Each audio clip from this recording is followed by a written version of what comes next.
We welcome now the Chairman of House Oversight, James Comer. Mr. Chairman, thank you for being with us. What do you want to hear from these social media platforms and these dark corners of the web?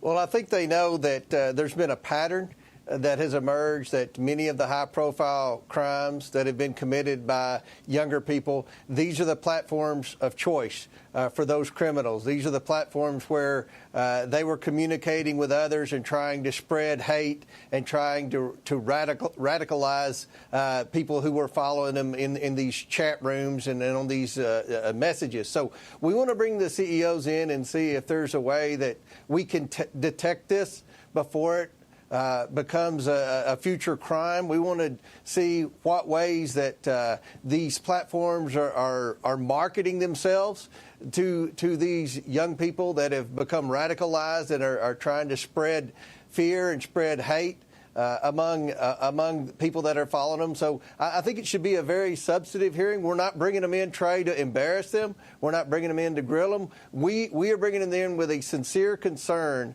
that these platforms are being used by young, radicalized left-wing criminals that are trying to get others to be involved in very serious, unthinkable crimes. You know, Chairman, the law does not recognize hate speech, but the rest of us do. The First Amendment applies to government, not social media platforms, but surely they have an obligation to stop providing a forum for this hatred, which in some instances winds up in premeditated murder. So they now know you're not bringing them in for a tongue lashing, you're bringing them in for a conversation about how to stop this.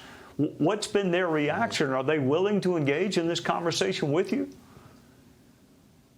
I think so, and I hope they've watched. I've done a few interviews, and I've said just what I said on your show. We're not bringing them in to embarrass them. We're trying to get solutions to the problems. We're trying to get answers. Is there a way to identify these people before they commit serious crimes? You know, why are these the new platforms of choice?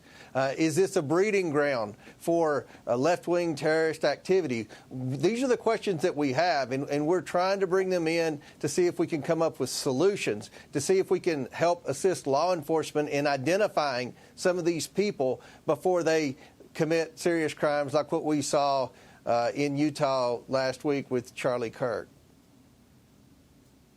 Well, God bless you for doing it, Chairman. And if avoiding premeditated murder and violence is not apolitical and bipartisan, I don't know what is. So congratulations to you for having the courage to have this hearing, and we'll be following it. Thank you for joining us on a very somber Sunday night.